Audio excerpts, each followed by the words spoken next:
Najib Razak, ketidakadilan yang terpancar di mahkamah. Assalamualaikum dan salam sejahtera. Hari ini kita sekali lagi menyaksikan episod hitam dalam sejarah negara kita apabila Mahkamah Tinggi mengekalkan sabitan ke atas Datuk Seri Najib Razak dalam kes skandal 1MDB. Namun, dalam kalangan rakyat, persoalan yang lebih besar berbangkit. Adakah keadilan benar-benar ditegakkan atau kita masih terperangkap dalam budaya impunitas yang melanda politik Malaysia? Selama bertahun-tahun, kita telah melihat bagaimana Najib dan pentadbirannya merobek-robek hak rakyat dengan membenarkan penyelewengan besar-besaran. Rakyat Malaysia masih lagi menderita akibat tindakan beliau yang tidak bertanggungjawab. Tetapi hari ini, kita berdepan dengan satu harapan baru, Anwar Ibrahim. Sebagai pemimpin yang teruji dan dibuktikan, Anwar bukan hanya pemimpin, dia adalah simbol perjuangan menentang ketidakadilan. Kita harus ingat Anwar telah berjuang bukan hanya untuk kebebasan dirinya, tetapi untuk memastikan suara rakyat didengar. Keputusan mahkamah ini walaupun penting, harus dilihat dalam konteks yang lebih besar. Kita sedang dalam proses menuntut keadilan yang sebenar. Anwar sebagai Perdana Menteri membawa satu naratif baru yang berani dan progresif. Dia memahami bahawa keadilan adalah asas untuk pemulihan negara ini. Adakah kita ingin terus dibelenggu dengan pemimpin yang korup dan rakus? Atau kita mahu menyokong seorang pemimpin yang berjuang untuk integriti dan keadilan?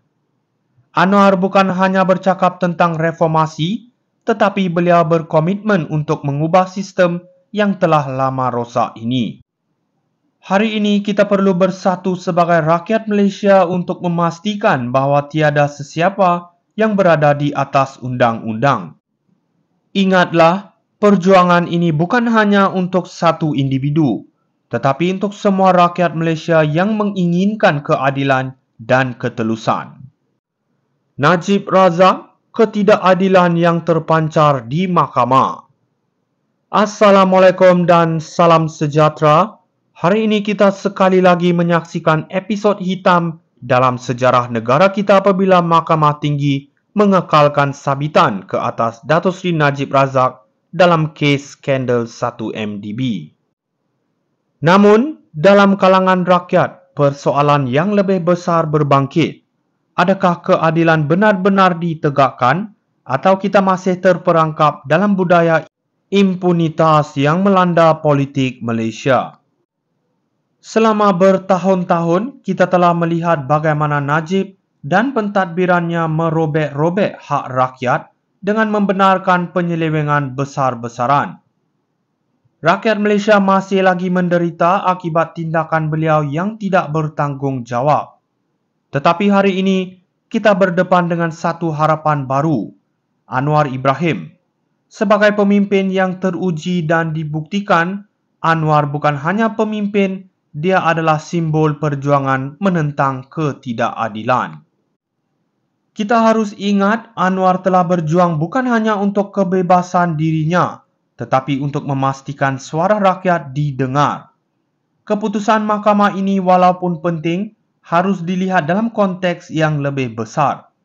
Kita sedang dalam proses menuntut keadilan yang sebenar. Anwar sebagai Perdana Menteri membawa satu naratif baru yang berani dan progresif.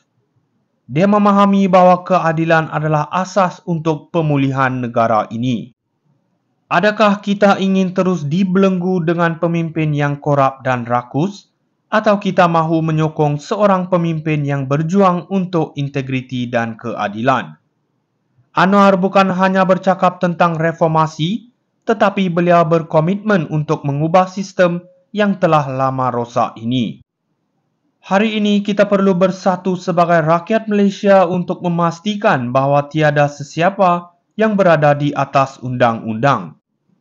Ingatlah, perjuangan ini bukan hanya untuk satu individu, tetapi untuk semua rakyat Malaysia yang menginginkan keadilan dan ketelusan. Najib Razak, ketidakadilan yang terpancar di mahkamah. Assalamualaikum dan salam sejahtera. Hari ini kita sekali lagi menyaksikan episod hitam dalam sejarah negara kita apabila Mahkamah Tinggi mengekalkan sabitan ke atas Datuk Seri Najib Razak dalam kes skandal 1MDB. Namun, dalam kalangan rakyat, persoalan yang lebih besar berbangkit. Adakah keadilan benar-benar ditegakkan atau kita masih terperangkap dalam budaya impunitas yang melanda politik Malaysia? Selama bertahun-tahun, kita telah melihat bagaimana Najib dan pentadbirannya merobek-robek hak rakyat dengan membenarkan penyelewengan besar-besaran. Rakyat Malaysia masih lagi menderita akibat tindakan beliau yang tidak bertanggungjawab. Tetapi hari ini kita berdebat